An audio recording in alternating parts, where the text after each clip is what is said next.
All right, shalom, shalom. Come on, brother. Take it. Get out of there. Get out of there. Go on. I appreciate you. All right. How everybody doing today? All right. Before we get started, we're gonna go into PowerPoint articles, sources, and that's mainly what it's gonna be today. It's not gonna be many precepts. So does anybody have any questions? And if I can answer it to my ability, I will. If not, I'll tell you. Shout out to the elders. That's what I'll say. I don't know everything. So does anybody have any questions? Even brothers at the desk. If anybody has any questions, even if it regards to the academy, anything like that. If not, we could just get into it.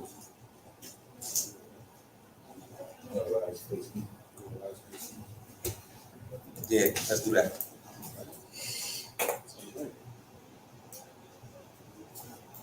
No? Maya, call.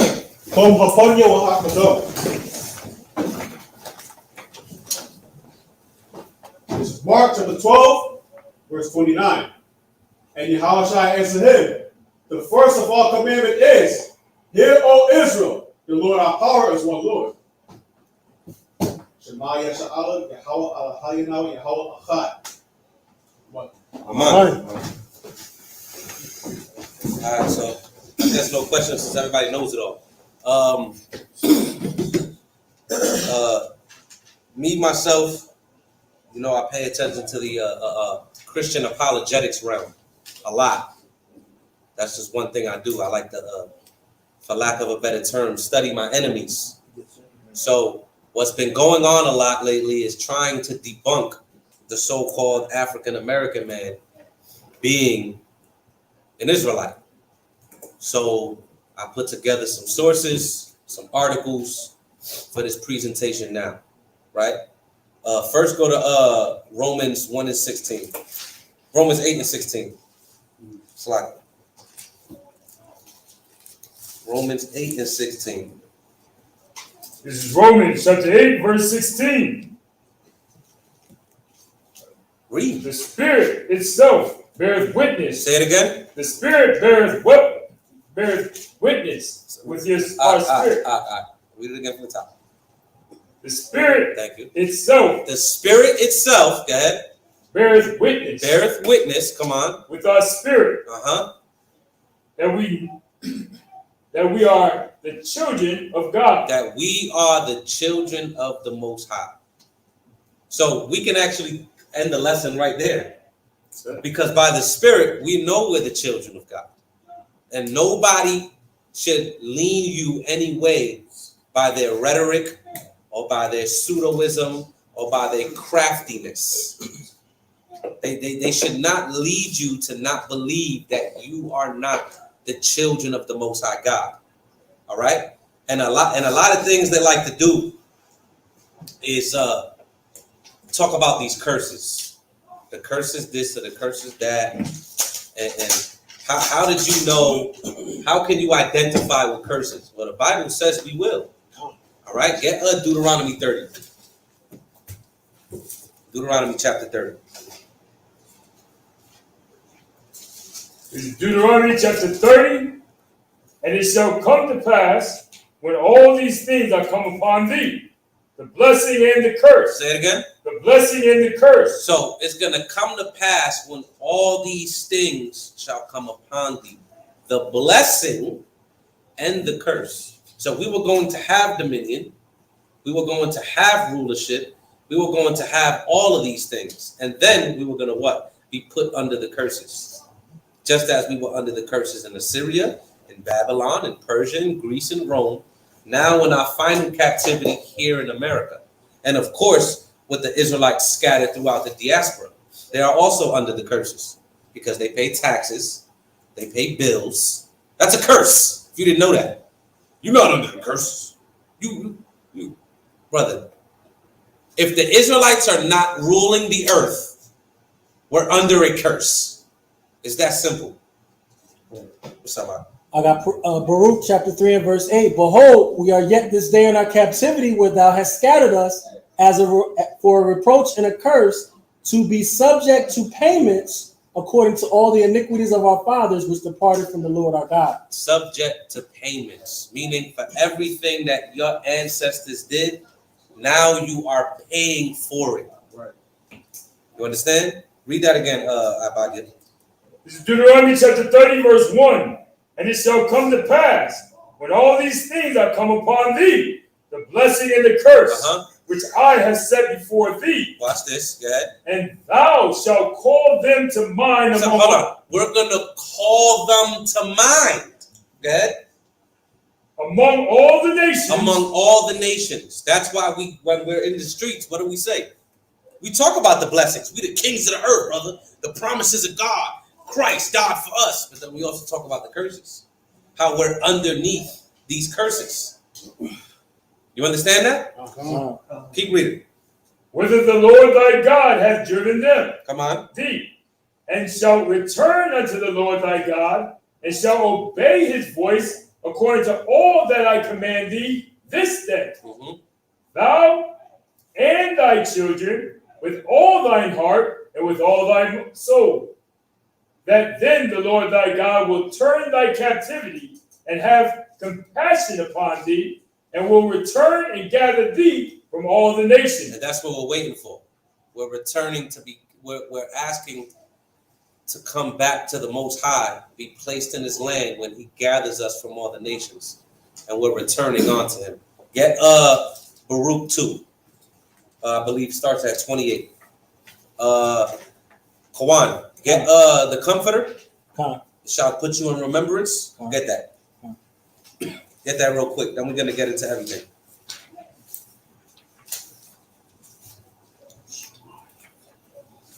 Is that Luke 2 and 28? I believe so. I know when I hear it.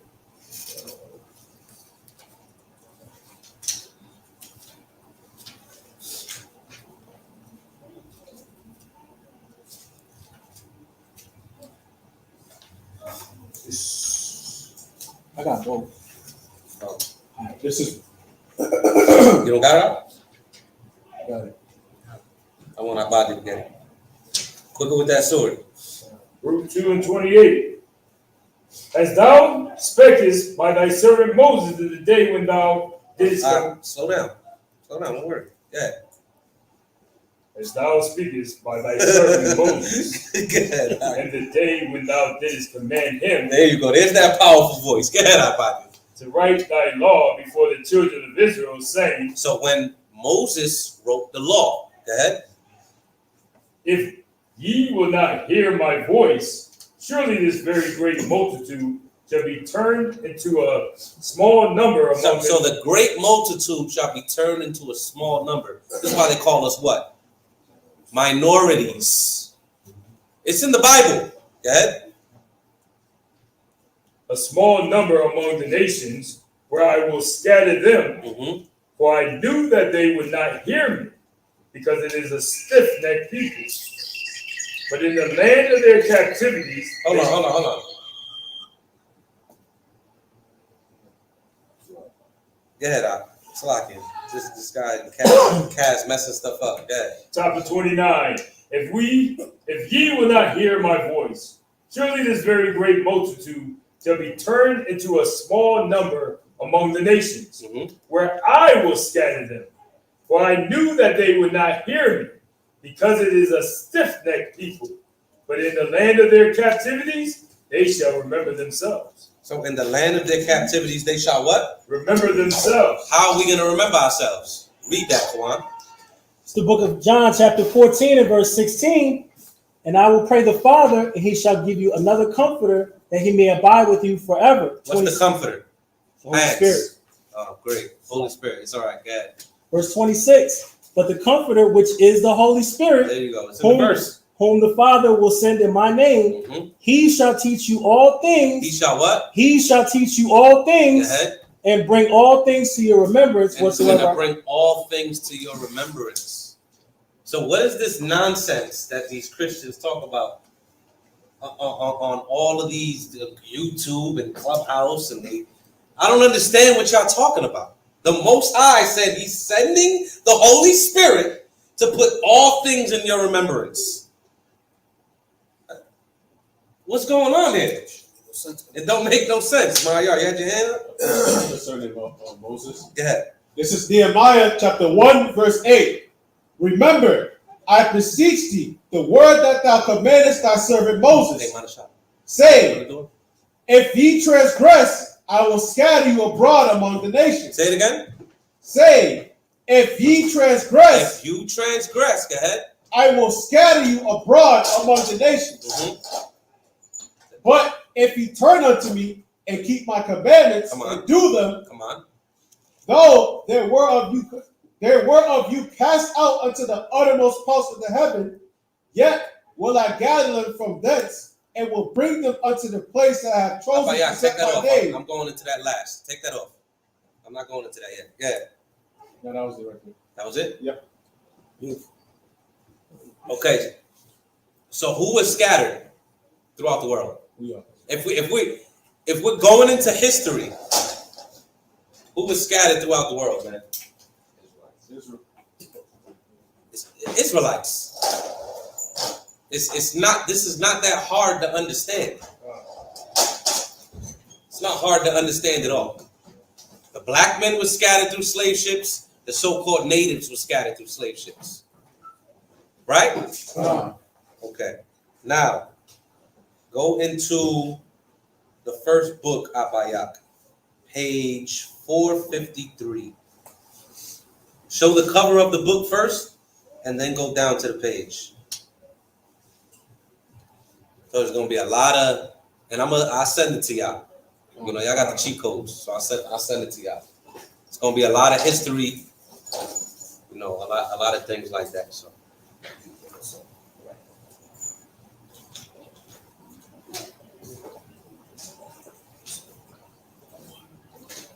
So you see that this is the encyclopedia of the Jewish diaspora, origins, experiences, and culture. Of course, you know how I like to joke around and say dodge the hijack, right? I forget where I get that from. It's from a movie, I think. But obviously it's the Jews, the Israelites, right? Now, a lot of people will walk by this book because they see these guys with these crazy hats on that got nothing to do with you. And say, what the hell? Right? They probably call him Mitri. They probably do call this is Mitri, brother. I don't know what that is on his head. All right? But a lot of people walk by this and won't crack open the book. All right? So go ahead. Let's go to page 453. Page 453.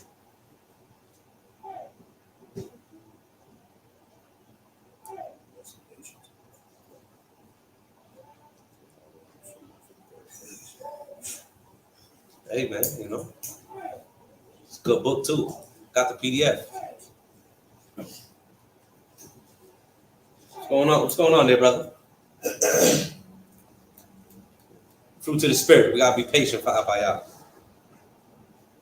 You know.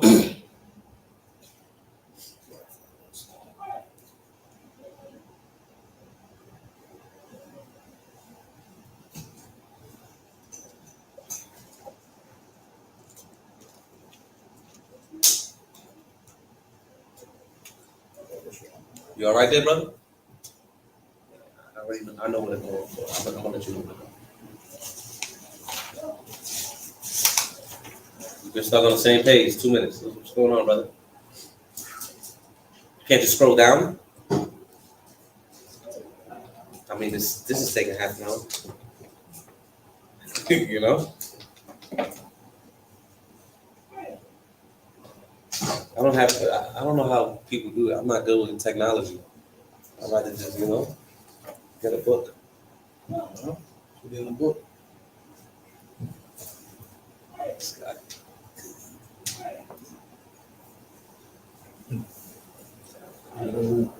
Keep going, keep going. Keep going, it's popping up. Yeah.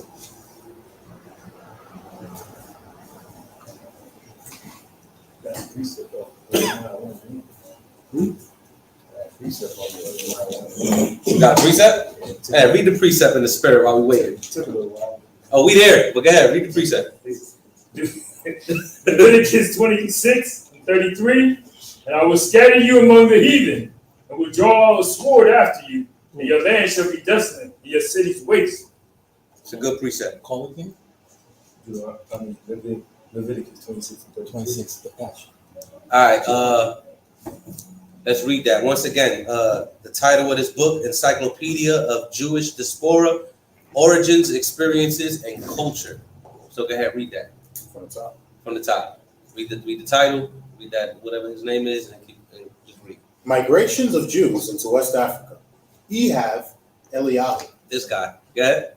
According to most accounts, the earliest Israeli settlements in Africa were in places such as Egypt, Tanzania, and Ethiopia. Historians believe these settlements may have been in existence as early as the kingdoms of David and Solomon, as well as during the Assyrian invasion of northern Israel in 722 BCE. In the Babylonian captivity of Judah in 586 BCE, the Punic in the Punic Carthaginian age, Carthaginian.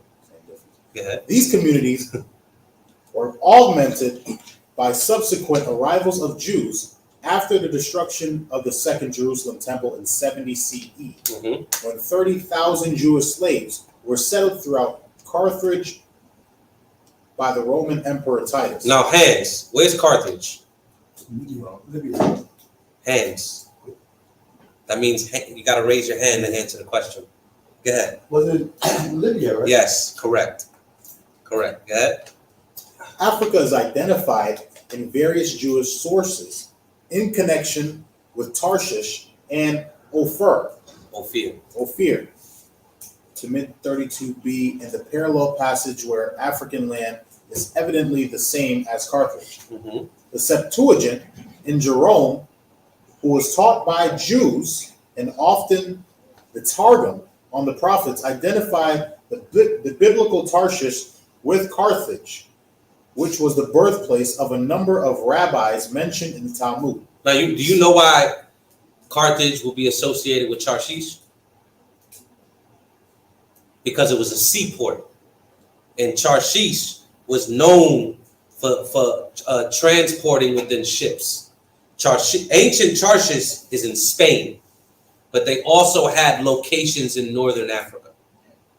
You understand? So it's not saying northern Africans are Tarshish, but these is where certain strongholds are. You understand? I'm not going to get into that whole history. That's a whole nother lesson in itself. But continue to read. Africa, in the broader sense, is clearly indicated where mention is made of the 10 tribes have been driven into exile by the Assyrians and having journeyed into Africa. So the 10 tribes went to Africa. Do y'all agree with that? I do. 10 tribes went everywhere. Get that in Hosea 9 and 17 real quick. See, a lot of people make a mistake when they think the Northern Kingdom just came to America. That's false. But the Northern Kingdom did come to America. But they were also scattered throughout the nations. Read that. Hosea 9 and 17. This is the book of Hosea, chapter 9, verse 17. Go ahead. My God will cast them away, because they did not hearken unto him, and they shall be wanderers among the nations. They shall be wanderers among the nations. You see that? Keep reading. Connected with this is the idea that the river Sambation. Now you got to go to the next part.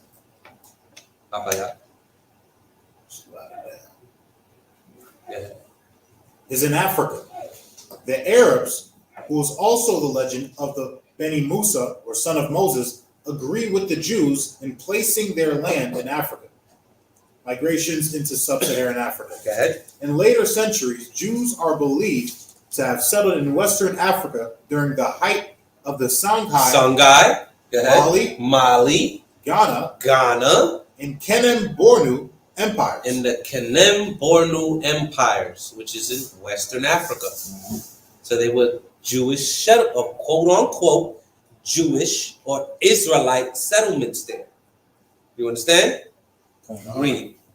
According to accounts from explorers of the region, several powerful Jewish families of the Songhai Empire were of Jewish origin. until Askai Muhammad came to power and in 1492 decreed that all Jews either convert to Islam or leave the region. According to certain records in Timbuktu, an older community was formed by a group of Egyptian Jews who traveled by the way of Sahel corridor through Chad into Mali. Go ahead. Another community was that of the Zua, ruler of Kukaya. These names are amazing. Go ahead. Located near the Niger River, whose name is only known as Zua Alayman or Zua min al Yaman, meaning he comes from Yemen. He comes from Yemen. Go ahead. Local legends state that Zua Alayman was a member of one of the Jewish colonies transported from Yemen To Abyssinians. by the Abyssinians in the 6th century CE. Zua Alayman is said to have traveled into West Africa along with his brother and eventually established a local Jewish community between Mali and northern Nigeria. Some accounts place West African Jewish communities in the Ondo forest Of Dahomey. of Dahomey. See, don't listen. Them Dahomey dudes was different. All right, they was some savage Hamites. Now, well, they were Jews in Dahomey, obviously. We're going to read some more sources on that. But them Dahomey dudes was savages. Some of the highest amount of the slave trade came from the kingdom of Dahomey. The tribe wasn't Dahomey; it was a kingdom. Now, a lot of people get that confused, but there was Israelite communities within Dahomey. But these people, man, let me tell you, they were different. All right. Is that the what you call it? The stupid movie, The Woman King? Yeah, I don't like that movie. I thought it was overrated. Ain't no woman could bang like that. Anyway, yeah, keep reading. South of Timbuktu, in the 1930s, these groups still maintained Torah scroll written in Aramaic that had been burned into parchment with a hot iron instead of ink, so it could not be changed. You see that? Go ahead. The decline of the Jewish communities in West Africa, Maghreb, most likely began with the influx of Arab invaders in North Africa, starting in 640 CE and later into West Africa in the 13 and 1400 CE. The Jewish Berber queen, Go ahead. Queen Kahina. Dahia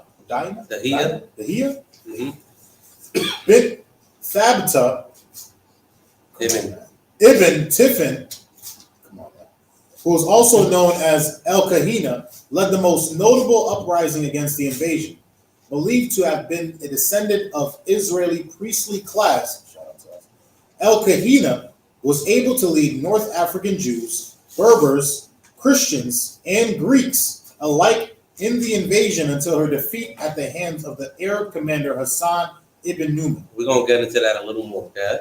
In the 1600s, the restrictions on Jewish travel from North Africa lessened, allowing Jewish merchants such as Rabbi Mordecai Soror to make trade expeditions between Morocco and Mali. All right, let's go into the next article. I know that was probably exhaustive and a lot, but it's all going to tie together. It's all going to tie together.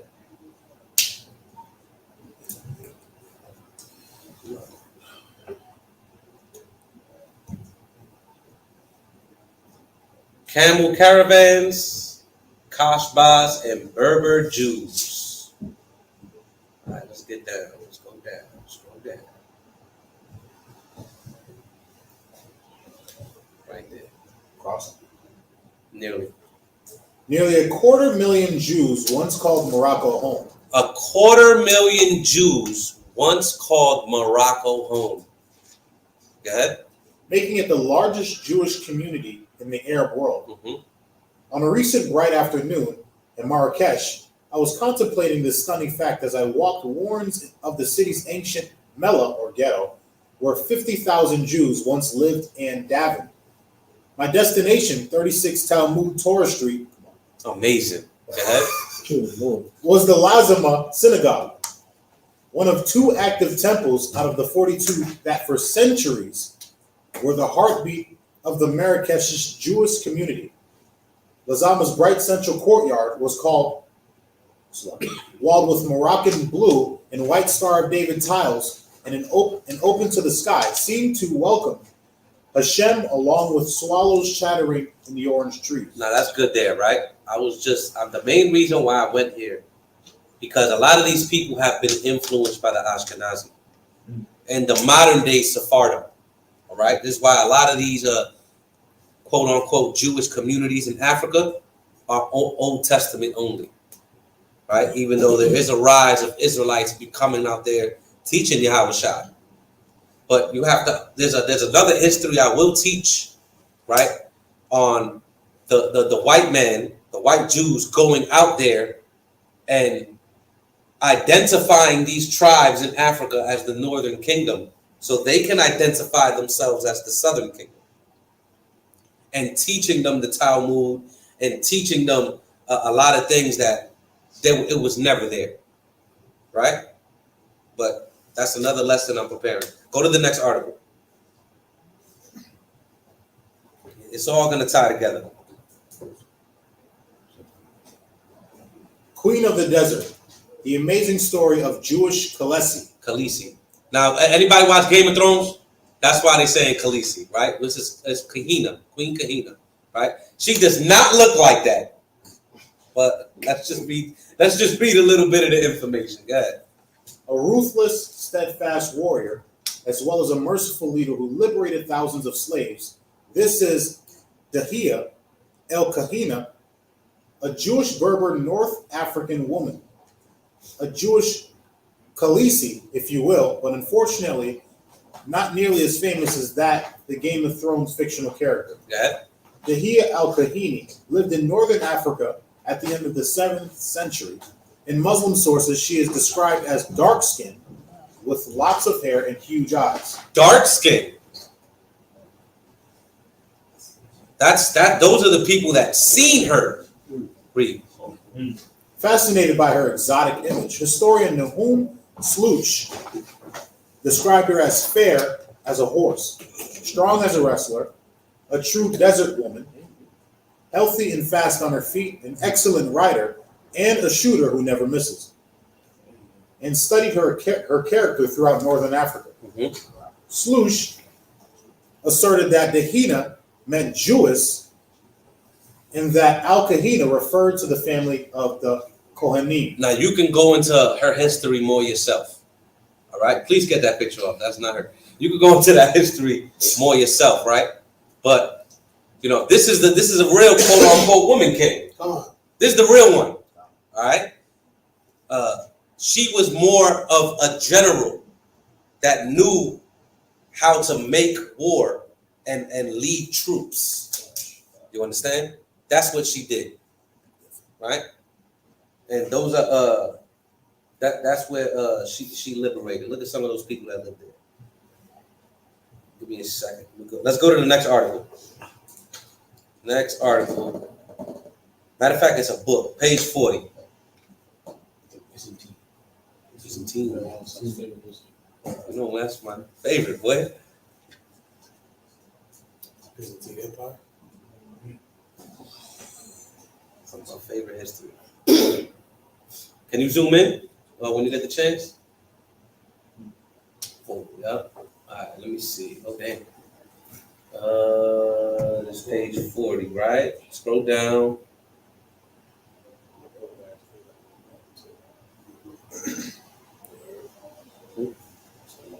Oh, you got your hand up? What's up, bro? It keeps referring to her as Kohina. Is that the same as Kahan? It said Kohina the priest. Yes. Is this quote unquote Haitians we're dealing with? Yeah, this is the tribe of Levi. The Levites, okay. Yeah, the tribe of Levi, yes. That's exactly why. It's a good catch. That's a good catch. We could start Kahina's tribe. Start right there. We see where it says Kahina's tribe? Start right there. Says, Kahina's tribe had settled in the confines of Byzantine-controlled territory. A result of the expropriation policies started by Septimius Severus Septimius Severus. and continued by the Byzantines. Part Y'all fiction, know who Septimius Severus is? Hands. Go ahead, Zaquan. Man. Everybody know. Nah, he Go ahead, this guy's he helped hilarious. conquer Jerusalem. He helped conquer Rome. Rome. He destroyed the Roman Empire. I think it's 193 AD. Right? That's who Septimius Severus is, a black man who helped destroy Rome. On one side. Actually over superseded it. You are correct on one side. On the east side, right? Right. Country. Right. Yeah. So we need is the east. see, Septimius Severus Septimius Severus, yeah. and continued by the Byzantines. Part fiction, part symbolism, or part reality. Kahina was the leader of total resistance against the Arab invader. She may have been no more than a mythical personification of the collective Berber consciousness, which, whether in the form of Judaism or so-called God-fearing people, held to the legitimacy of a pre-Islamic monotheism, which was in harmony with the fierce tribal independence of mountaineers. Mm-hmm. When the Byzantine Emperor Constant II was able to reconquer Africa, he did not completely succeed in recuperating all the territories of the Exarchate, Mm-hmm. whether already penetrated by Islam or not. The indigenous population had taken the opportunity to loosen its ties from Byzantium. Since 666, all the south, That's a weird number. Yeah. Wow. all the south of Byzantine province had escaped the authority of the Basilius. of the Basilius. When Okba bin Nafi started his conquest in North Africa, he penetrated the regions of Nafta and Tozur, occupying Gafsa. The main resistance came from the Berber leader Koselia and the Judo-Berber prophetess, the Kahina. Mm-hmm. The legend of the Kahina becomes an extension of the history of the Jews under Byzantium, because earlier the North African Jews had escaped into the Irredentis of friendlier Berber regions. It seems that the Kahina participated in with Koselia in the Battle of Tahudium in 683, where the conqueror Okba bin Nafis achieved his aim of dying as a shaheed. 5 years later, attacking from Barca under orders of the Caliph Abdulmalik, the troops of Zohir ibn Qais succeeded in defeating and liquidating Koselia. So this is just some history of the Berber Jews in North Africa fighting against the invasion of the Arab conquest. Now, this will help you to begin to understand why one of the most prominent religions in North and Western Africa is what? Islam. We're going to keep getting into it. Next article. Now, anybody seen Roots? Yeah. Y'all seen Roots, right? Uh, Okay. What was the tribe in Africa? What were they worshiping in Roots before they got conquered in slave ships? They were Muslims. That's what they were. Do you know that there were actual documented Muslim slaves here in America? We're going to get into it. Go ahead. In the midst of Yeah, in the midst of us. They were Muslim slaves, absolutely. Because we were Muslims in the West. You know what I'm saying? We were Muslims in the west coast of Africa. so I got a quick question. Yes, sir. How did the sub-Saharan slave trade tie in with Louder. the sub-Saharan slave trade? How did that tie in with the transatlantic? Like, what was the dispensation of time? I forget exactly the time, but I know the transatlantic slave trade started in 1492, going across. But the first slave ships going from Portuguese going to the west coast of Africa started in 1441, I believe it is. Right. Right. The sub-Saharan slave trade is about 100 to 200 years before that. Okay. but it was going on for a long dispensation of time. Okay.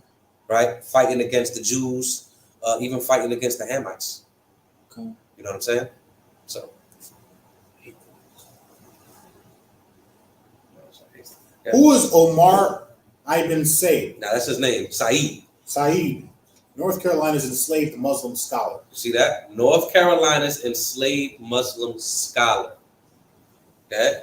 Many Africans enslaved in North America were Muslims. Were Muslims. So there's what the conscious community likes to say, nobody in slavery knew about the Bible. If you know about the Quran, you know about what? The Bible. Bible. Yes. So what are we talking about? Yeah, sure. These are these dumb arguments that people make because they don't know a simple history like this. Keep reading.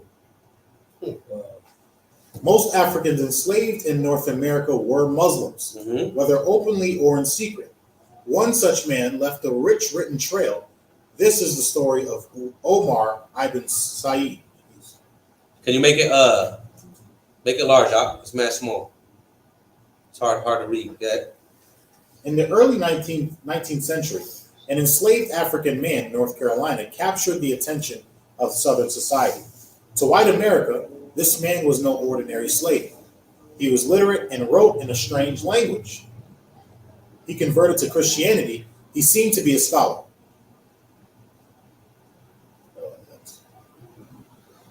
Damn websites with these ads, man. You zoom in? Go out. The man's name was Omar ibn Excuse me. Said, and he came from a learned Muslim background in West Africa. He had been captured as an adult and sent across the Atlantic Ocean in 1807, just as the United States Congress was finally taking steps to abolish the international slave trade. Once in North America, Omar became somewhat of a celebrity. Although he was returned to slavery after his escape, Omar continued writing. By the time he died in 1863, he had composed numerous pieces. This included the only Arabic autobiography in America from the period. Given the significance of this document, it only makes sense to delve into the life of its writer. Scroll down. That's where he came from. Senegal or Senegalese. We're going to talk about that in a second. Okay? Scroll down. Zoom in. Omar ibn Said's exact birth date is not known, but scholars believe he was born around 1770 in Futo Toro in the north of modern Senegal. As a young adult, he studied the Quran, Islam's holy book, and the other Islamic teachings. Given his 25 years spent undergoing theological study and his interactions with important Muslim scholars, Omar most likely came from a wealthy family. His ethnic group, the Fulani, The what? The Fulani. had converted to Islam earlier than the neighbors, and they held great pride in their religious devotion. Over the centuries, many notable Fulani people had fought vigorously in the name of Islam. Scroll down.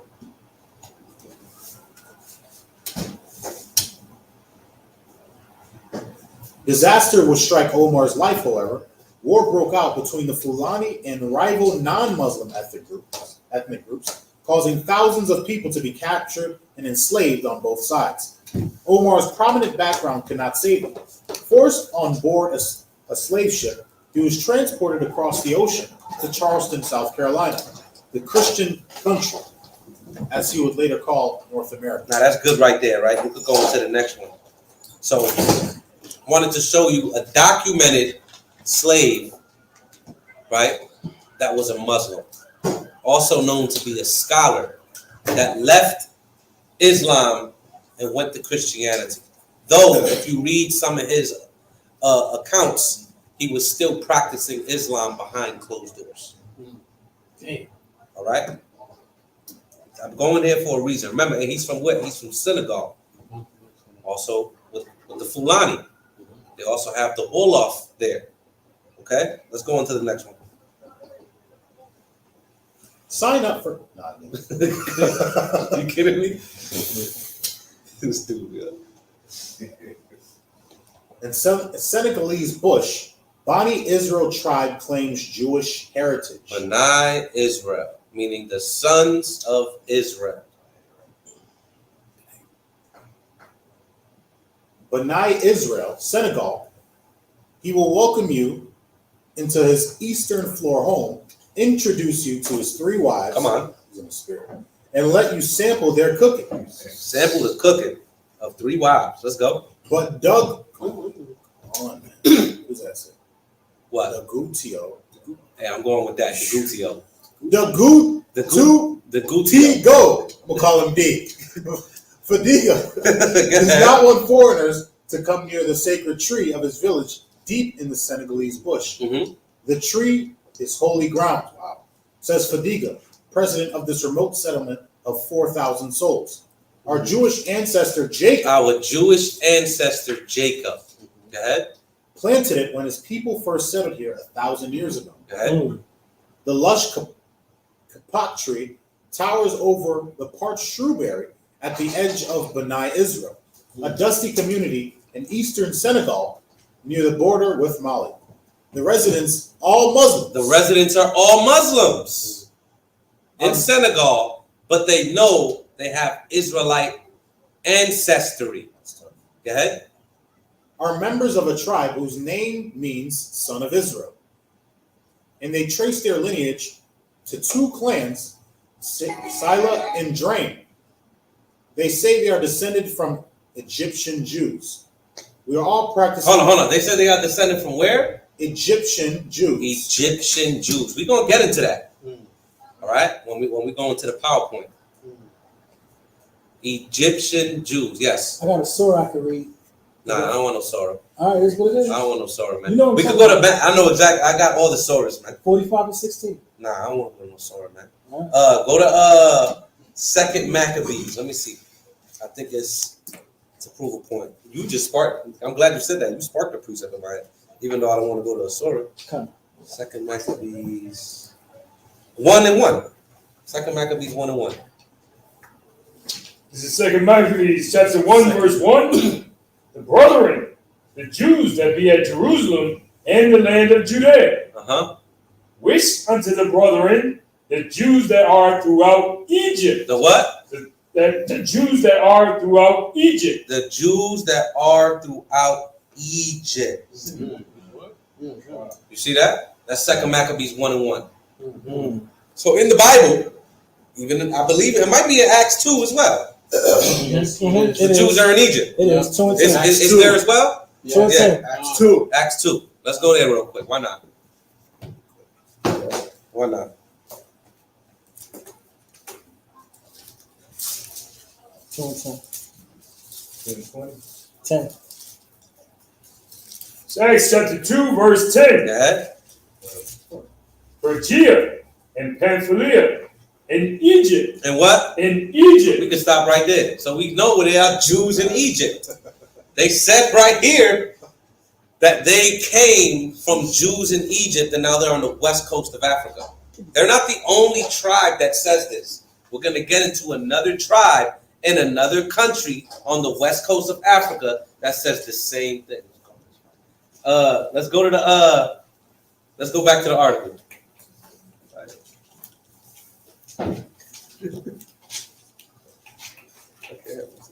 It says, we are all practicing Muslims, and we... Actually, that's... Where did I go? No. You can start right there. It's all right. Okay. We are all practicing Muslims, and we don't want to become Jewish, Fadiga says. In fact, we don't like to talk too much about our Jewish background.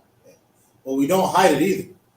We know our people come from Egypt to Somalia, and from there to Nigeria, where they split about 1,000 years ago. You see that? So they went from Egypt to Somalia. Then from there, they went to Nigeria. This is what they're saying. I don't think a Jewish man that made converts will convince people to say this. If they're saying this, they're saying this. Well, where's your sources? What? Anyway, go ahead. Where they split about 1,000 years ago. One branch of the two families went to Mali, another to Guinea, and we settled here. Go down. The truth of such claims is difficult to establish, but West Africa has a documented Jewish presence since at least the 14th century, when several Jewish merchants set up shop in Timbuktu in western Mali. Jews kept trickling from Spain and Portugal during the Inquisition. Now, of course, you see the Jews, and we're going to deal with that. The Jews in Spain and Portugal coming into Africa during the Spanish Inquisition, where they kicked the Jews out of Spain and Portugal, and they began to settle in Africa and flee in Africa. Khan? Keep reading. Of the 15th and 16th centuries, and later from Morocco. Gideon Bahar, Israel's former ambassador to Senegal, says Jews maintained a constant presence in the area until 1943, when the last Jewish settlement was uprooted from Guinea-Bissau, Senegal's southern neighbor, then a Portuguese colony under the rule of pro-fascist dictator Antonio de Oliveira Salazar. B'nai Israel is a striking example because of its name, but there are many other ways in which this area's little known but rich Jewish presence has influenced it, says Bahar, one of the few Westerners to have visited B'nai Israel. Scroll down. We're not going to read all of it. We're going to read a little more. Bahar believes the historic presence is responsible for some of the faint Jewish traces still available in the region. West African musicians often decorate the traditional 21-string bridge harp known as kora with Jewish symbols, including the Star of David. And some words in Wolof, a widely spoken language in Senegal, bear more resemblance to Hebrew pronunciation than Arabic, which is spoken in neighboring countries. Mm-hmm. The Wolof word for cheek is pronounced lakai, as in Hebrew. One of Wolof's words for wise is pronounced the same as Hebrew word Chacham. chacham. A weaver or fabric merchant is called rab, similar to rabbi. So, not only do you have a phonetic connection, you also have an oral tradition, and you have historical documentation of Israelites in the west coast of Africa before the transatlantic slave trade. Khan? Okay, let's go to the next one. Let's go to the next one. Page 116. Start there. Don't ask me why I read these books, but you know, I just be reading, brother. Read. You know? Just wait till they get there. At least it's not 400, so I'm only 116. Okay. Zoom in. Oh. Scroll down. Scroll down.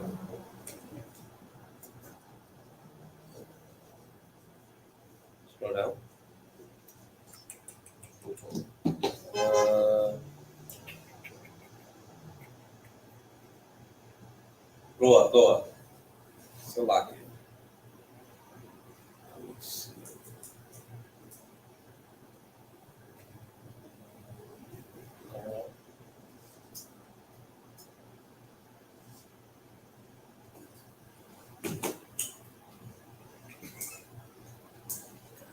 Hey, just start right there. Anxieties.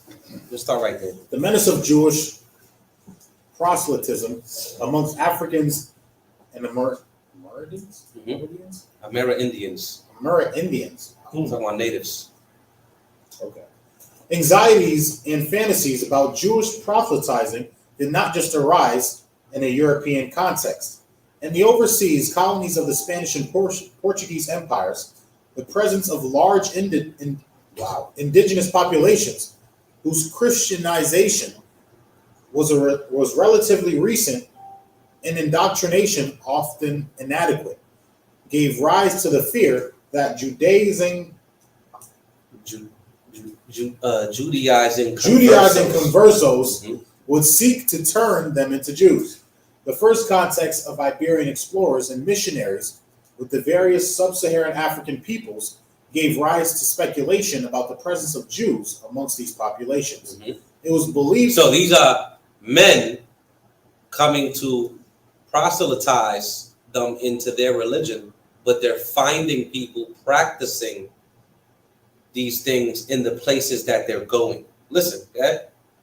It was believed, for instance, that there existed Jews, albeit non-practicing ones, settled amongst the coastal populations of West Africa. In an early work painted in 1506, the Lisbon-based German printer Valentin Fernandez claims that among the Wolof people of Senegambia, there are Jews called Gaul. There are Jews called Gaul. Go ahead. And they are black like the people of the land, although they do not have synagogues nor practice the rites of other Jews. They don't practice the rites of other Jews. What does that mean? Hands. Okay. They don't keep practicing the Talmud. There you go. They are not under Sephardic or Ashkenazi influence. So they're not keeping the same exact customs of other Jews. Khan? Back. And they are black like the people of the land, although they do not have synagogues nor practice the rites of other Jews. So this proves that not all of the Jews, right? And I have the primary source for this, so don't play with me. I got it. But this shows right here that not all of the Jews on the west coast of Africa were converts, if that's the game you want to play. Because these people were not keeping the same customs of Judaism as the people within Europe. Keep reading. I'm going to get there as well, but keep reading. They do not live with the other blacks, but apart in their own villages.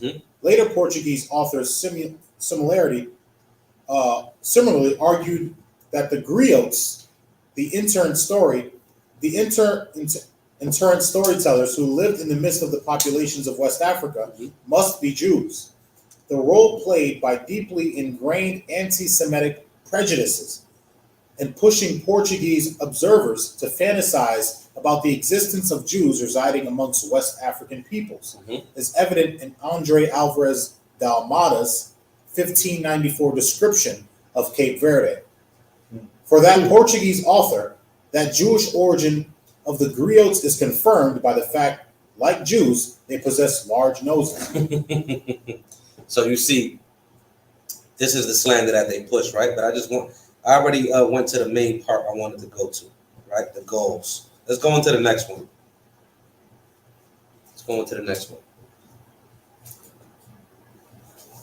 And this is from them, Jewish Virtual Library, right? I love using them against themselves. Why not? You might not be able to zoom in that much, but it's good. You can read it? Yeah. It says, during the 8th century, the Radanites, Jewish African multilingual traders, began to settle in Timbuktu, Mali. There they established a trading center. That's the 8th century. Go ahead. There they established a trading center from which they set up a network of trading routes throughout the desert. More Jews began to arrive in the 14th and 15th centuries, fleeing from the Spanish Inquisition. And in 1492, the local king, Eskai Muhammad, threatened the Jews with death if they did not convert to Islam. As the historian Leo Africanus wrote in 1526, the king is declared enemy of the Jews. He will not allow any to live in the city. If he hears it is said that a Berber merchant frequents them or does business with them, he confiscates his goods. So what does that mean? The Jews were amongst what? The Berbers. Where are the Berbers? All throughout northern Africa. So you see, you have a trace from Jews in Egypt, Jews all throughout northern Africa, Jews in Mali, going all the way down to Jews on the west coast of Africa. You have Jews all throughout Africa. Till this day. Keep reading. Scroll to the right up there. You didn't even have to do all that.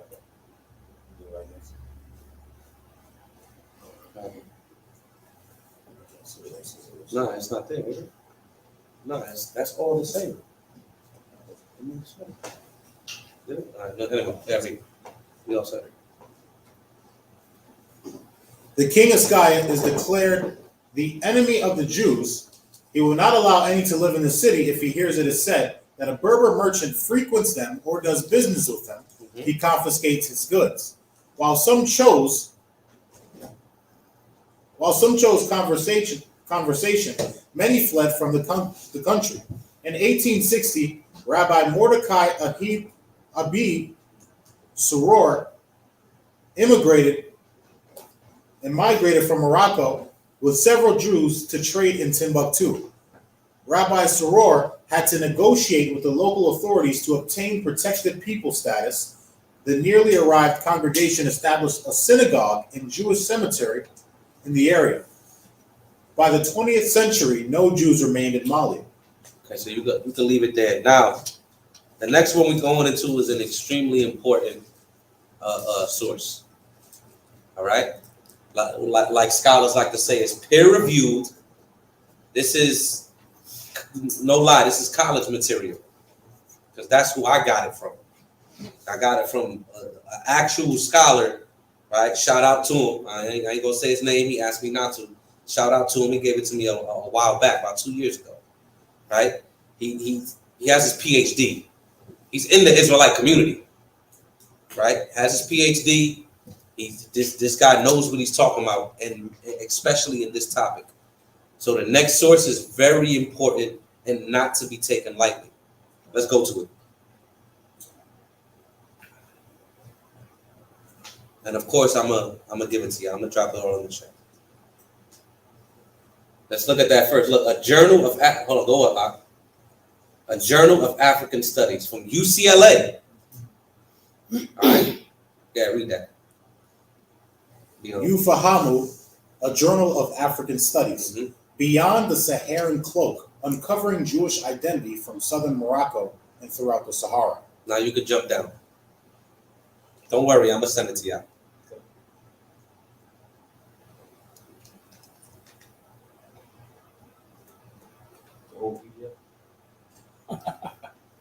Go ahead. Abstract? Yeah, start at the abstract. You gotta zoom in on. Why is yours side by side? That's weird. Yeah, it's probably the computer difference on the computer. Abstract. From the end of the medieval period until the early modern era, regional anti-Semitic violence in Northwest Africa forced Jews to convert and or flee into other lands. Mm-hmm. A legacy of imposed invisibility through illegality of Judaism and fear of expressing a Jewish faith identity was a consequence of intolerance towards Jews. For their own safety, Jewish persons had to conceal their faith identity. In doing so, what appears to be a lack of Jewish presence in What appears to be a lack of Jewish presence, okay, may simply be a strategic go ahead, concealment. So when they say, "Oh, show me them keeping the laws, show me them keeping Israelite customs," do you not understand the environment and the historical atmosphere that was going on during that time? Had to keep them on the low. They had to keep it on the low. The same thing that happened in Spain and Portugal. If you do not convert to Catholicism, get the hell out. And what began to happen? They called them Moranos, which means silent Jews, which is where you get the origin of Moreno from. Right? Dark skin. These were Jews in Spain and Portugal, we're going to get there, that were keeping the customs of an Israelite on the low. The same thing happened in Africa. Read that again. Jewish persons had to conceal their faith identity.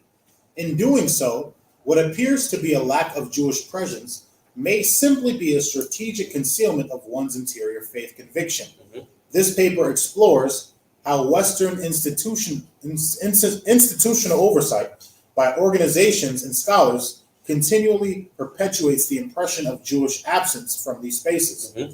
Further, the paper seeks to challenge a visible lack of Jewish presence in West Africa by analyzing the complexity of conversation and conversion and investigating seemingly invisible identities. See that? Go ahead. Lastly, the paper examines how the efforts of Jewish persons to become undetectable have contributed to the historical illusions of Jewish presence in West Africa. Read that quote real quick. Now, this guy, you should look this guy up. I actually brought him out a while ago when I did the 12 tribe breakdown. I'm gonna do that again soon, by the way. I'm just gonna get through things like this first. I'm gonna deal with the Southern Kingdom, then I'm gonna go to the Northern Kingdom, then I'm gonna go through the tribes itself. Look at it. The cemetery of the Jews in Timbuktu is today a simple dune covered in shrubs without epitaphs. This is the last domain of some forgotten deaths in history. Ismail, Daidi, how do you say that? Haidara. Should look him up. All right. I believe in the 1990s he began to correlate a lot of Israelite history. Zoom in on. Okay. I don't know if you was gonna do something to help. You could do that if you want. When faced with, hold on. I think he's gonna do something. Go ahead. Go ahead, Abayat. Whatever you're gonna do. I got a question. What's up? So these people are being thrown out of their houses, right, for professing to be a Jew, right? Would this be in accordance with like 2 Ezra 16 and 17? Read it. 16 and 70. This is 2 Ezra chapter 16 and 70. For there shall be in every place and in the next cities great insurrection upon those that fear the Lord. They shall be like mad men, sparing none, but still spoiling and destroying those that fear the Lord. For they shall waste and take away their goods and cast them out of their houses. Then shall they be known who are my chosen, and they shall be tried as gold in the fire. 2 Ezra what? 16 and 70. Down to 17. 16 and 70. Mm-hmm. Somewhat. Yeah, you could correlate that. Yeah. When faced with adversity, the expression fight or flight is too simple a binary to understand the Jewish response to historical moments of persecution if understood as a physical movement alone. Rather than merely looking at corporeal movement, which often is accompanied other responses, one must evaluate how new personas evolved in response to political shifts in order to conceal a Jewish faith identity, and how this evolution was more passive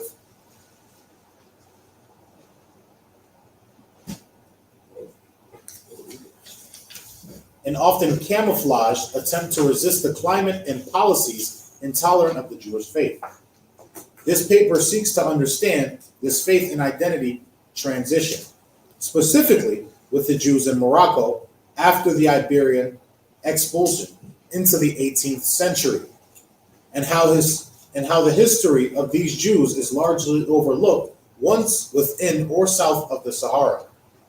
First, the paper recognizes the misdirected histories that have contributed to the scholastic and cultural concealment of Jewish persons within and south of the Sahara, and additionally, how Western institutions neglect these southern populations, rendering them invisible. Second, it identifies the complexity of Jewish persons who elected to cloak their identities to avoid persecution, and what methodological approaches must be taken to recognize these mechanisms of disguise.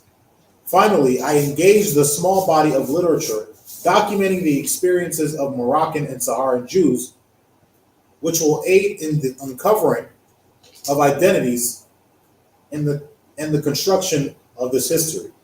Thus, I hope to draw attention to this demographic who was motivated to relocate to or remain in Northwest Africa during the metaphorical seesaw of toleration prevalent in this multi-century time frame. Multi-century time frame. So this was happening over hundreds of years. You understand? Mm-hmm. This is a very important history to understand, especially when people say, show me the brother. Like you have, even though there are hints of it there. This is what this is going into. Why there were only hints of it and not full-fledged through centuries of synchronism, which is combining other Hamitic traditions that were there with the Jews, with centuries of conversion going into Islam, and then cloaking yourself or hiding yourself so you can actually not face persecution. Yeah. Precept. What is it? 2 Maccabees 6 and 6. Read it. You can read that. Chiefly to Greece, but there's nothing more to the side. Right. 2 Maccabees 6. Loud. This is 2 Maccabees chapter 6 and verse 6. Neither was it lawful for a man to keep Sabbath days or ancient feasts or to profess himself at all to be a Jew. Right. And like the brother said, there's nothing new under the sun. So these things are recycled throughout the generations of time. It's a good precept. Yeah, keep reading. Misdirected histories. The southern blind. Good, brother? Need some water? Doing good, man. In the Saharan cloak. The history of Judaism in Morocco is a pivotal site for understanding the migration and presence of the Jews in the 15th to 18th century in Northwest Africa. The treatment of the Jews in Morocco considerably shaped the transmission and maintenance of Jewish religion and culture throughout the Sahara and beyond.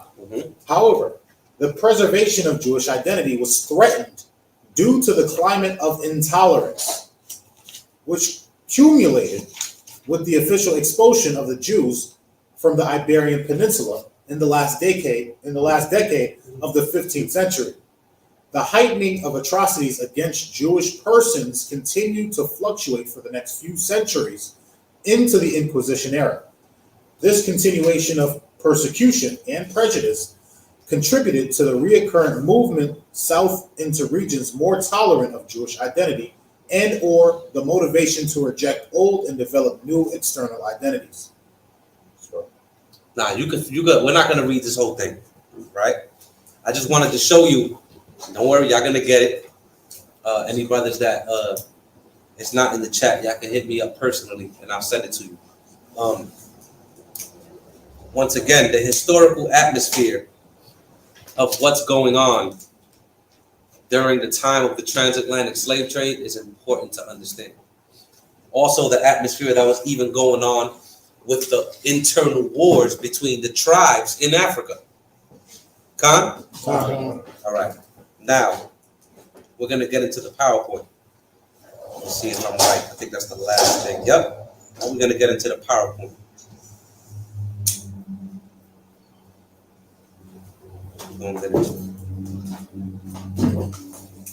You can make it. Yeah, there you go. African Americans are Jews, right? That's what I had to go with, straight up, right? That's the name of the PowerPoint, because they are attacking this position. You understand that? They are, and we need to not be. Matter of fact, get that real quick. Sirach 5, I think it's 15. Let me see. The book of Ecclesiasticus, chapter 5 and verse 15. Yes, I'm right.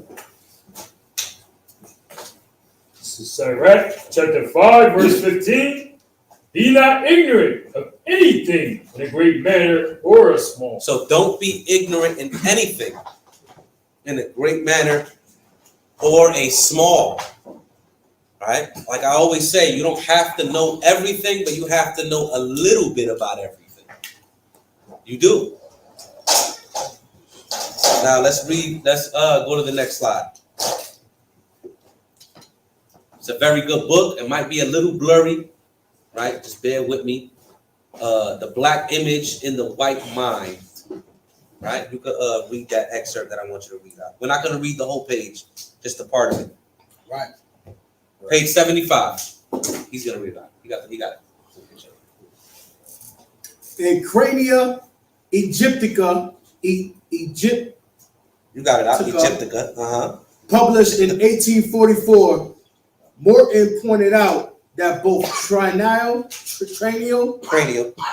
that's a C, Cranial and archaeological evidence showed that the Egyptians were not Negroes, as abolitionists and colonizationists had maintained. Now, what you have to understand is this is double. The double is this also has to deal with the demonic Hamitic hypothesis. But in the same breath, this is also proving that the Negroes of America are not Egyptians. Okay? You going to Exodus? Exodus Just 11. read, brother. Just read, brother. Nah, you good. We good. We good. I know exactly where you was going. We was here with it, but you good. The Lord made a difference. The Lord made a difference between the Israelites and the Egyptians. Good precept, huh? Maintained. And that, in fact, blacks had been relegated to the Morton's, Salakia, to the same servile position. The same servile position, go ahead. In ancient Egypt. So blacks are facing the same thing. Keep reading. Read that again. Blacks had been relegated to the same servile position in ancient Egypt as in modern America. I also have another source that says through them studying the monuments and archaeology in Egypt, they see that Negroes were slaves there. Once again, this is double, because you also have to go into the Hamitic hypothesis to understand this. Why did you turn that off? Okay. So you have to go into the Hamitic hypothesis to understand this. But in the same breath, they shall fall upon their own tongue. Keep reading. All Morton's findings were interpreted as supporting the belief that Negroes were permanently inferior to whites. And eventually, he followed the logic of his discoveries to the point of arguing that Negroes had been separately created to inhabit tropical Africa, and that only Caucasians were authentic descendants of Adam. Now, of course, we know this is all nonsense. I read the part that I wanted to read. Right? Now go to the next slide. It's ridiculous. It's ridiculous. We're going to get into some sources. Go ahead. Philo, yeah. Philo reports that in his time, Egypt and Libya, from Kabathmos, Salom, to Ethiopia, had a Jewish population of about 1 million. Modern scholars do not think this is an exaggeration, and the figure is confirmed by papyri. So you see, once I don't know why it's black there, and what I got, every time I said something, I gets messed up. But there was 1 million Jews in Egypt. This is what this is saying. Now, from the sources we read before, you good, you don't even got to do that right now. We good, don't worry. So, in the sources we read before, where did they say they came from and migrated from? Do y'all remember? Or y'all sleeping? Hands, where? Somalia. And Egypt. Egypt. And over to the west. And then went over to the west coast of Africa. This is a historical source, right? That says, Philo saying this, that 1 million Jews were in Egypt. You got something? Zephaniah 3 and 10. Yeah. It's the book of Zephaniah, chapter 3 and verse 10. From beyond the rivers of Ethiopia. From beyond the rivers of Ethiopia. My suppliants, even the daughter of my dispersed, shall bring mine offering. Right. Which is talking about them being scattered from the Nile River going to the west coast of Africa. Now, next one.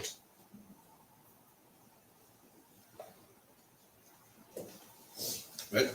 Yep, let's go. Ghana. Whoa, brother. Whoa, what's going on? Okay, guy.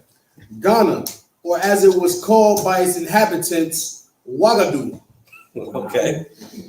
Ouagadougou around CE 100 by the Soniki, who, according to their tradition, migrated from the city of Sanin, Aswan, in Upper Egypt to the region of southeastern Mauritania.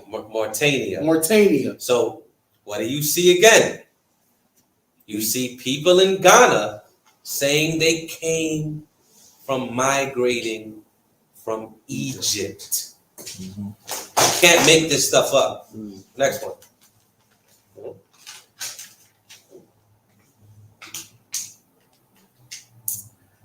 There are tribes in Africa whose Hebraic customs and oral histories identify them as authentic descendants of the nation of Israel. Gunshot. Okay. It must be noted that throughout the culture and history of the Gadamis, I believe. Gadamis. Gadamis tribe of Ghana is strong conclusive evidence that they are direct descendants of the Hebrew Israelites that migrated to West Africa by way of Egypt, Ethiopia, Sudan, and Lake Chad. See that? And the sources are there. You don't gotta read the sources. The sources are there. Look at it. Next slide. Let's go. The Jewish historian Tamar Kemp stated that it is not the sum of the groups in Africa finally woke up to find out that they are Hebrew Israelites.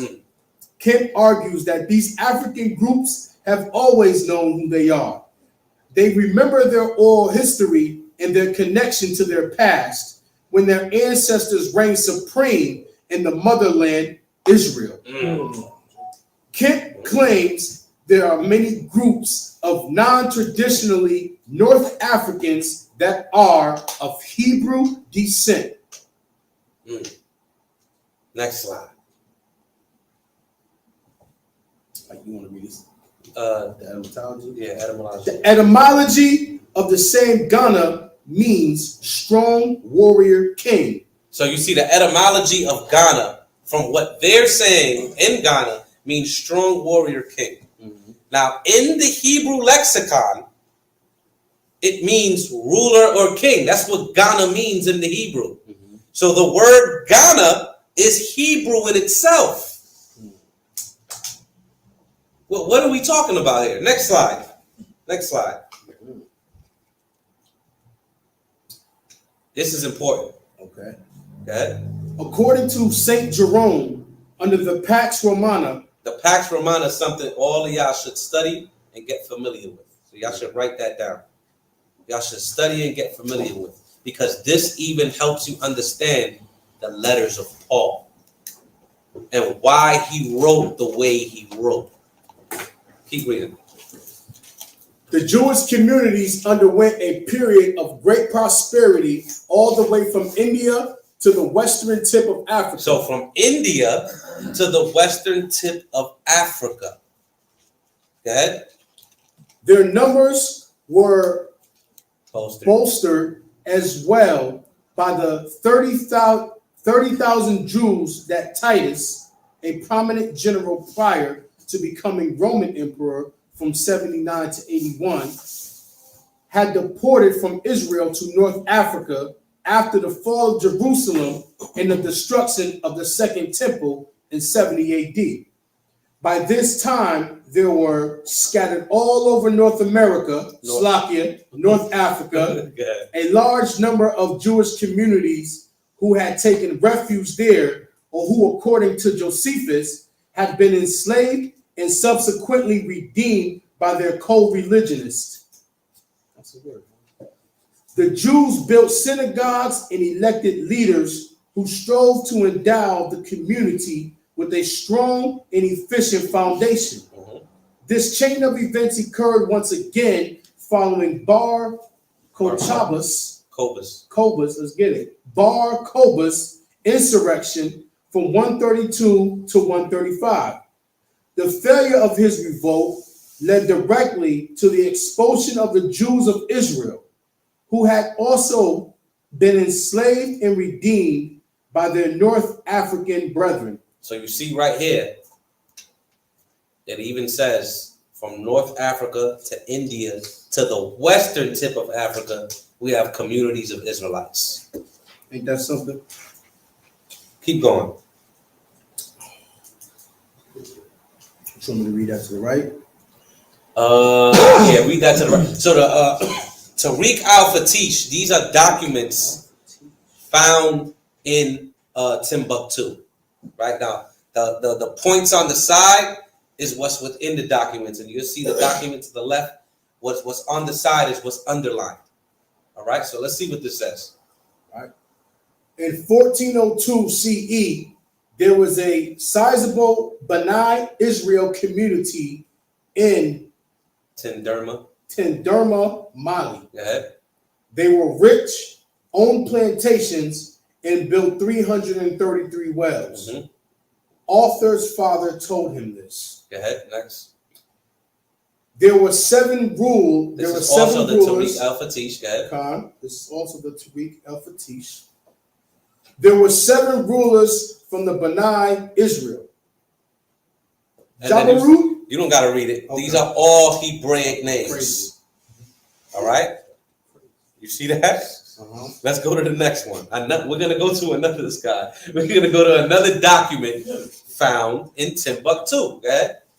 Records of Hold on, let him get there. Next one, brother. I appreciate that, guy. He did? Yeah. Records of Al-Yahud in Mali. Arabic trade document. Hebrew cursive on left side. So there's Hebrew cursive on the left side. Go ahead. Mentions Elihu Ha-Yahud. This guy. The letters from Jews end in Ha-Yahud. You see that? So these are all Israelite documents within Mali. Right? So it's not just historians, there's documentation for this. Next. Right. East of Great Papo begins the Dahomey territory, guarded by the important town of Glehuke,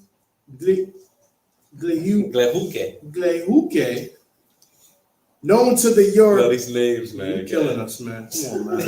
Back to the Bible. Known to Europeans by the various names of Fida, Mm-hmm. Hivada, Mm-hmm. Wida, Mm-hmm. and Wida. The old writers called it Judah. Here we go. There you go. There you go. Yeah. All right. And its inhabitants were said to be the Jews. And its inhabitants were said to be the Jews. In the homie. Yeah. During the flourishing days of the slave trade, Uh-oh. from 16 to 18,000 were annually transported from Ahuda to the Portuguese called this place, which at the time had a population of 35,000. So these places where they're saying they are inhabitants of Jews, the Portuguese are taking slaves from. It's in the source. I'm not making this up. Next slide.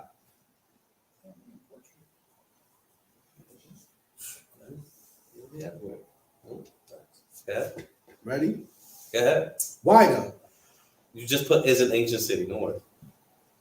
is an ancient city frequented since the 16th century by Portuguese slave traders who gave it its name. Mm-hmm. Its inhabitants were said Judaic and were viewed as a remnant of the scattered tribes of Israel. There you go. Another witness to it. Where slaves are coming from. Next slide.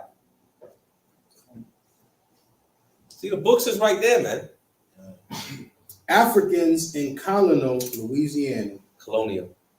Africans in colonial Louisiana. Although the company of the Indies had a trading post at Judah, parentheses, it competed there with all the nations of Europe. The Portuguese were taking the upper hand at Judah. The kings of Andres Ardris, parentheses, were hostile to the Europeans and interrupted trade. The slave trade at Judah was becoming uncertain and unprofitable. Between 1726 and 1731, almost all the slave trade voyages organized by the Company of the Indies went to Louisiana. 13 slave ships landed in Louisiana during these years. All but one of them left from Senegambia. There goes Senegal again. Go ahead.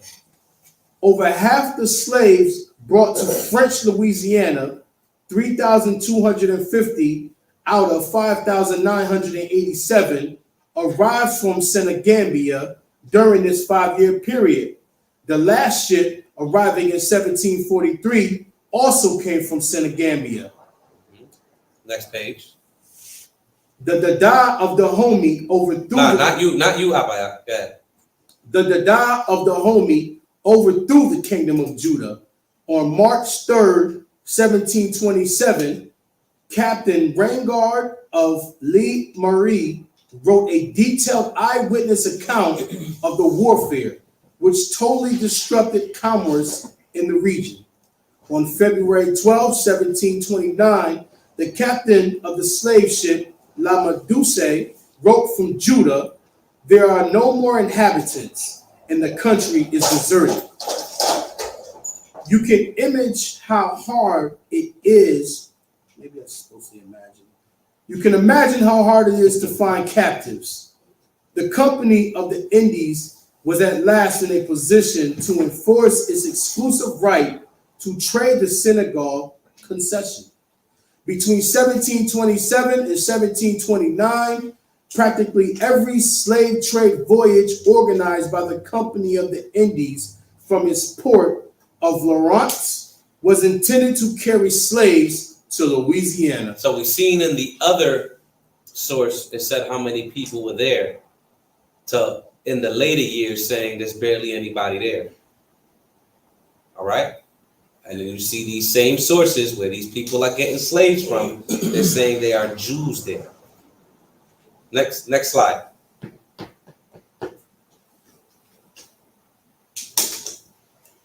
This from the source Western African History by Robert O. Collins. The inhabitants of Bani were, when our author last visited Chatport, accounted about 3,000. They were a mixture of the Igbo and Hebo and the Brass tribes. Now watch this. The Igbos, who are also from a neighboring country, have already been spoken of as a superior race. So they're saying the Igbos are a superior race. Everybody should know what precept I'm talking about. What precept am I talking about? Job. Deuteronomy 7:6. Oh, all day. Above all people. They were saying this about them. You could go to the next slide.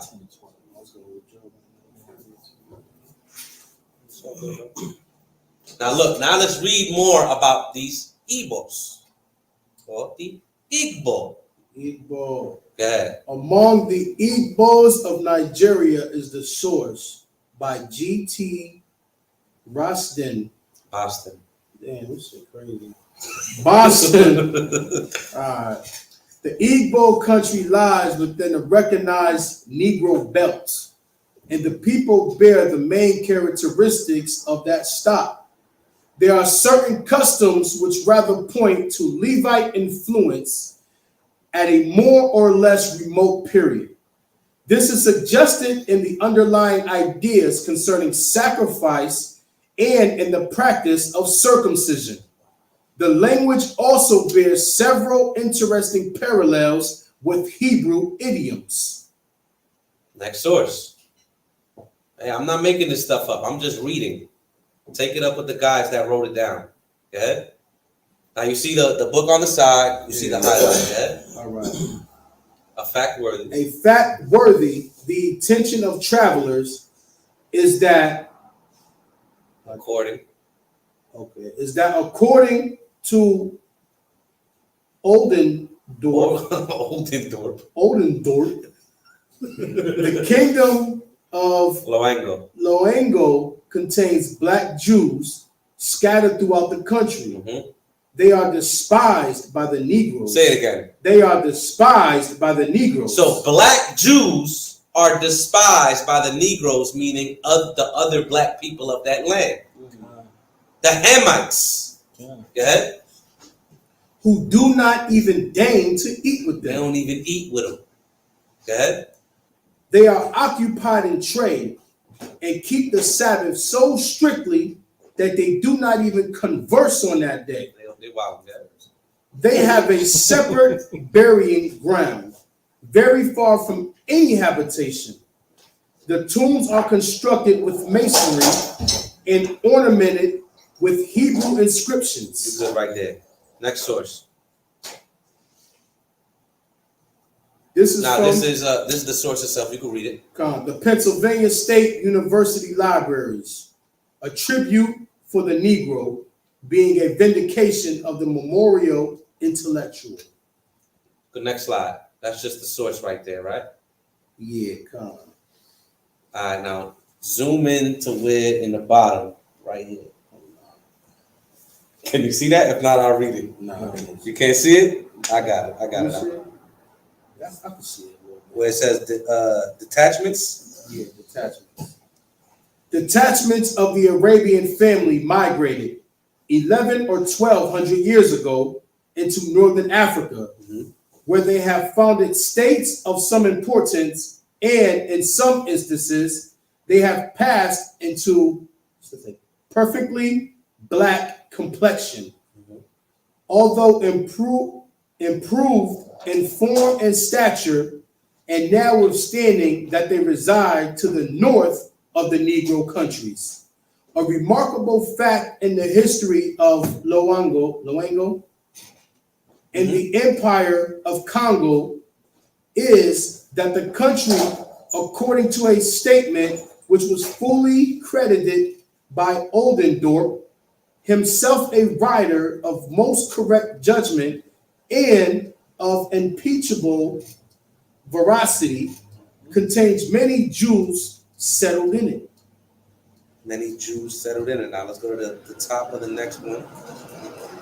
Yep. Who retain their religious rights and the distinct habits which keep them isolated from other nations.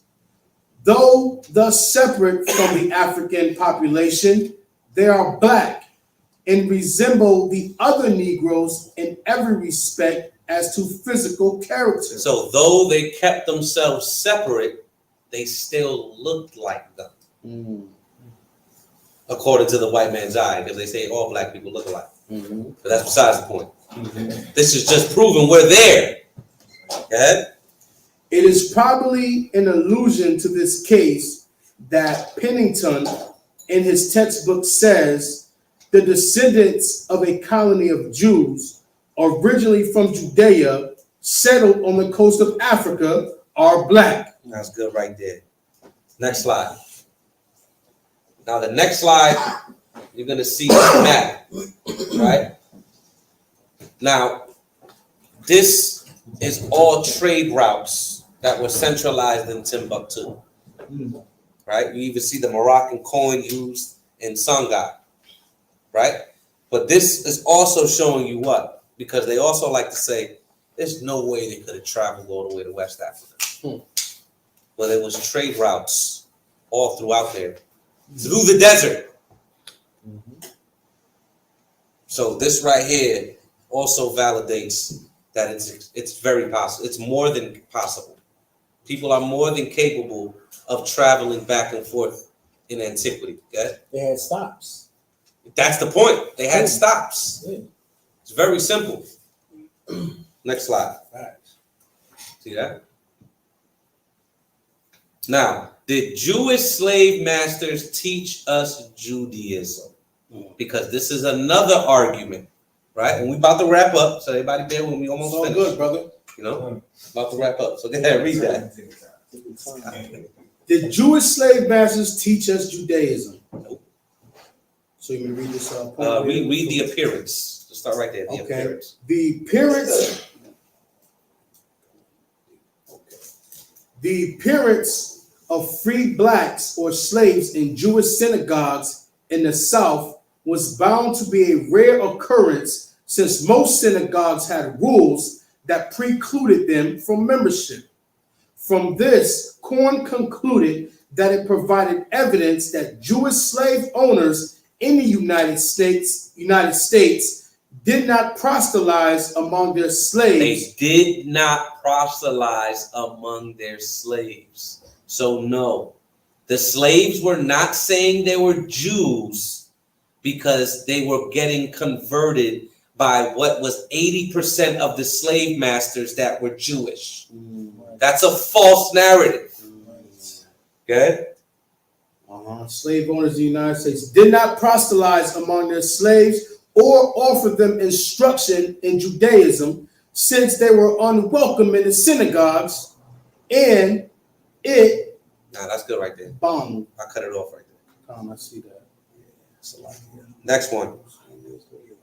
No? Were Jews from Spain and Portugal white? This is another question. Right? And then we're going to talk about when the white people got there. Anyway, let's go. All righty. The one on the left first. The Spanish and Portuguese Jews claim their descent from the tribe of Judah.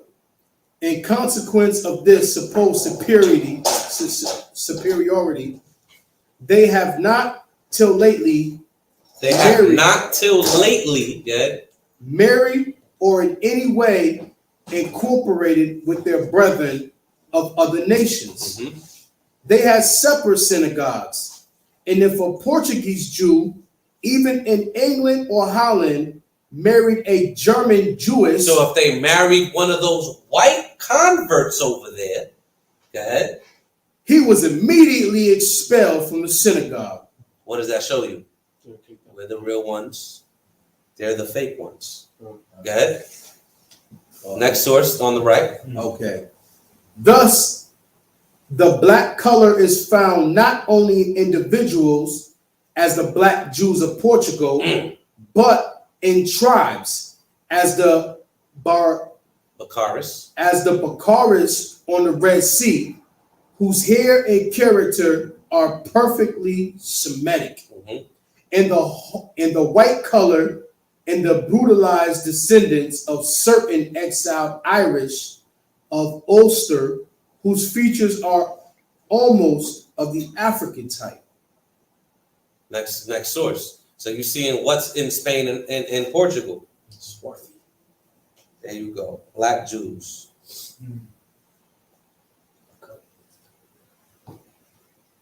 I can't see this.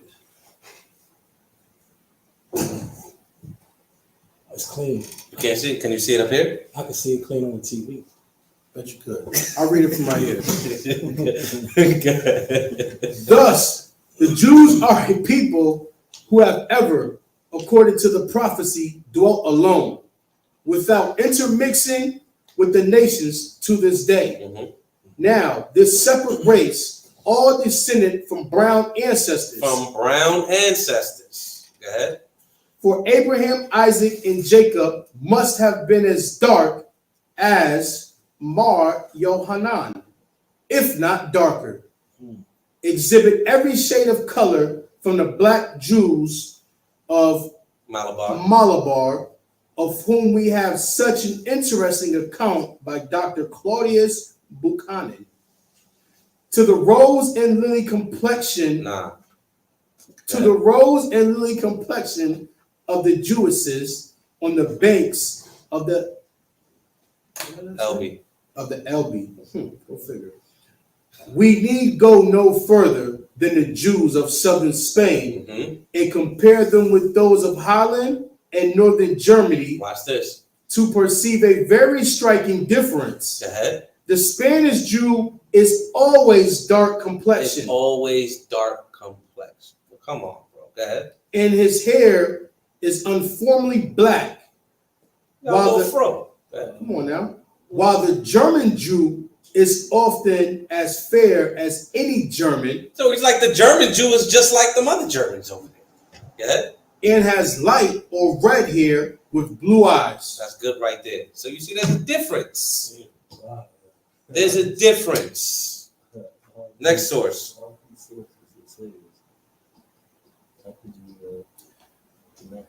Because we know.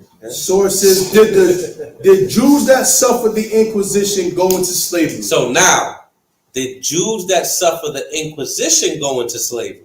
Go ahead. In the confusion following the invasion of Charles, what's that? The eighth. The eighth? The eighth. Charles VIII in 1495, the people rose against them. Which are the Jews. Okay. Many abandoned their religion to escape slaughter or slavery. Many were carried off to distant lands and sold as slaves. So once again, Jews going into distant lands as slaves. Next source. All Spanish. He got there already? Yeah, he's there. All Spanish Jews who were still in Portugal in 1493 were enslaved by King John. The children were sent to the Isles of St. Thomas off the coast of Africa. Now we're going to correlate that one with the next source. Go ahead. The Jew in the Medieval War, a source book, Jacob Rader Marcus. No. What are you doing? Go back. Go back, the first slave. He did? Come.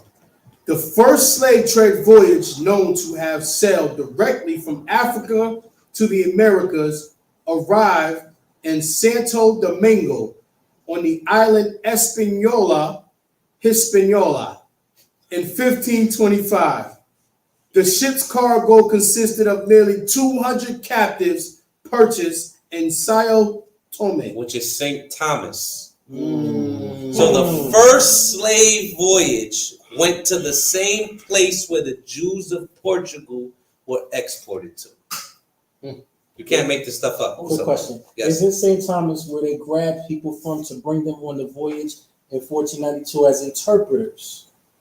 No. That's not the same island? It is the same island, but the interpreters were already most of the interpreters were already in Spain. Huh.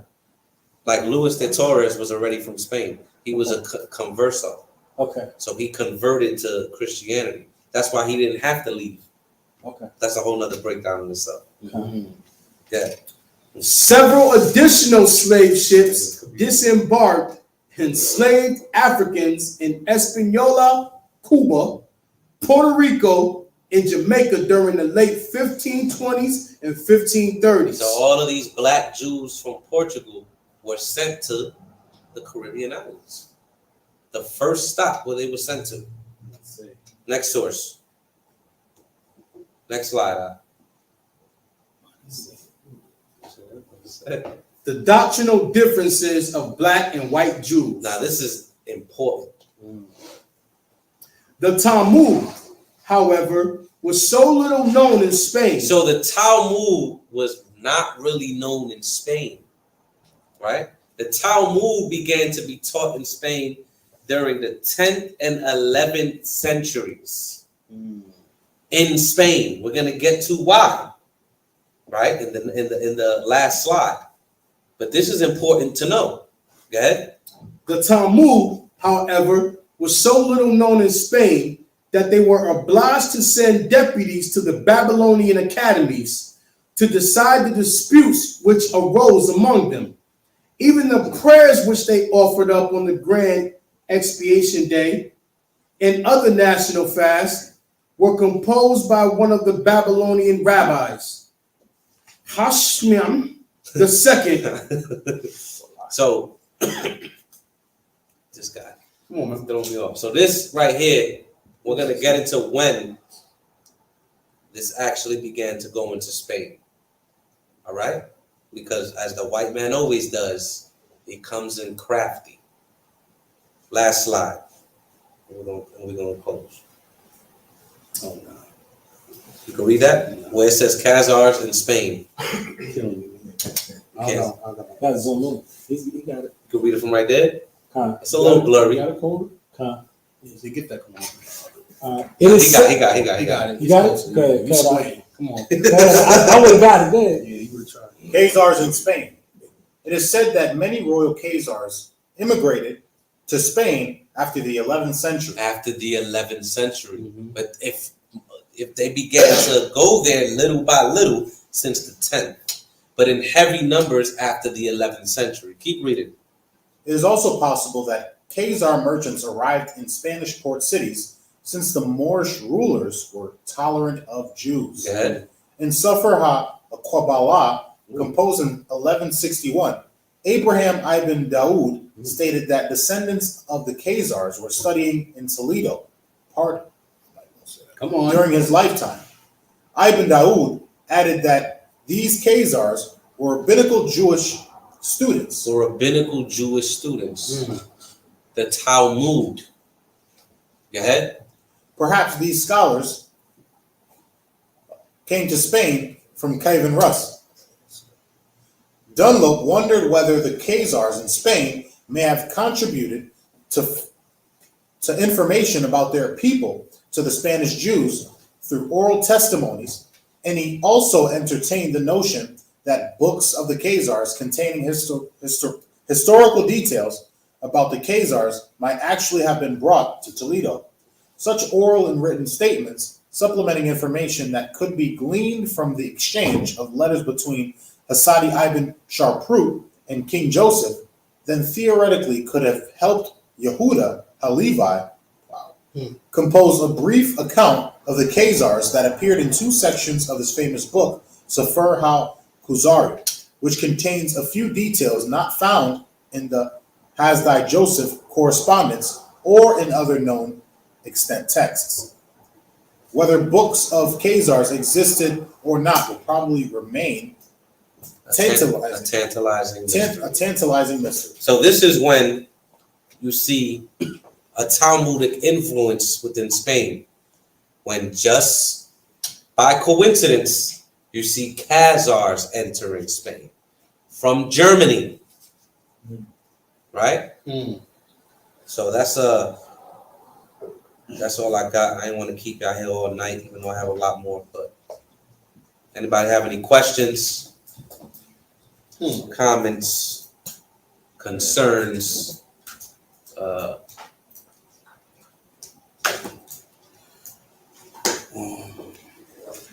Well, it depends what you're talking about. It was a question in the chat. I'm looking at it right now. Oh, so what? So the slaves to Louisiana, honestly, most of them will be Levi. If you know, believe it or not, a lot of them will be Levi. And West Indies, yes, they will be Benjamin.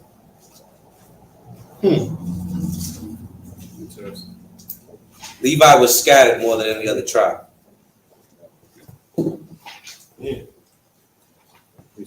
Along with Judah. Good. Book of Deuteronomy, chapter 28. I had this earlier, but Good. verse 28. Chapter 28, verse 25. The Lord shall cause thee to be smitten before thy enemies. Thou shalt go out one way against them and flee 7 ways before them. It shall be removed into all the kingdoms of the earth. That's a good precept. Any other questions?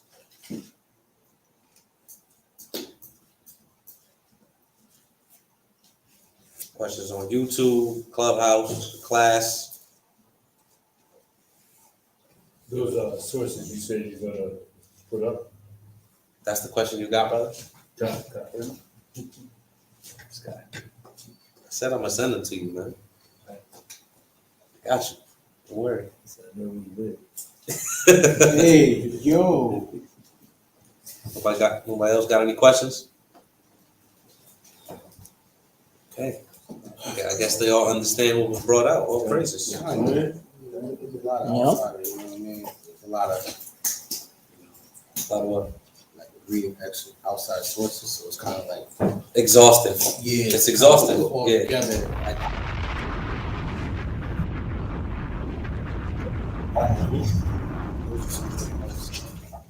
All praises. I actually had to take a lot out. I'm not gonna lie. But you did.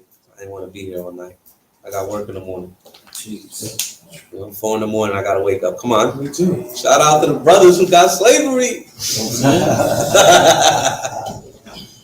All right, no questions, man. I guess we're gonna close. Who got you got something? All right. Upon you walk it down.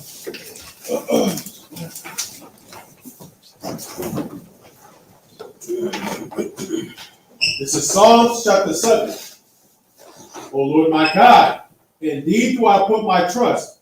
Save me from all them that persecute me and deliver me, lest he tear my soul like a lion, render it into pieces, while there is none to deliver. O Lord my God, if I have done this, if there be iniquity in my hands, if I have rewarded evil unto him that was at peace with me, yea, I have delivered him that without cause of my enemy. Let the enemy persecute my soul and take it. Yea, let him tread down my life upon the earth and lay my honor in the dust. Arise, O Lord, in thine anger. Lift up thyself because of the rage of my enemies, and awake for me to the judgment that thou hast commanded. So shall the congregation of the people compass thee about. For their sakes, therefore return thou on high. The Lord shall judge the people. Judge me, O Lord, according to my righteousness, and according to my integrity that is in me. Oh, let the wickedness of the wicked come to an end, but establish the just, for the righteousness of God trieth the heart of and reigns. My defense is of God, which saveth the upright in heart. God judges the righteous, and God is angry with the wicked every day. If he turn not, he will whet his sword. He hath bent his bow and made it ready. He hath also prepared for him the instruments of death. He ordained the arrows against the persecutors. Behold, he travelleth with iniquity, and hath conceived mysteries, and brought forth falsehood. He made a pit and digged it, and is fallen into the ditch which he had made. His mischief shall return upon his own head, and his violent dealings shall come down upon his own pate. I will praise the Lord according to his righteousness, and will sing praise to his name of the Lord the Most High. Amad Shabbat. Amad Barak. Yahweh Bashem Yawasap Rakatham. Yahweh Bashem Yawasap Rakatham.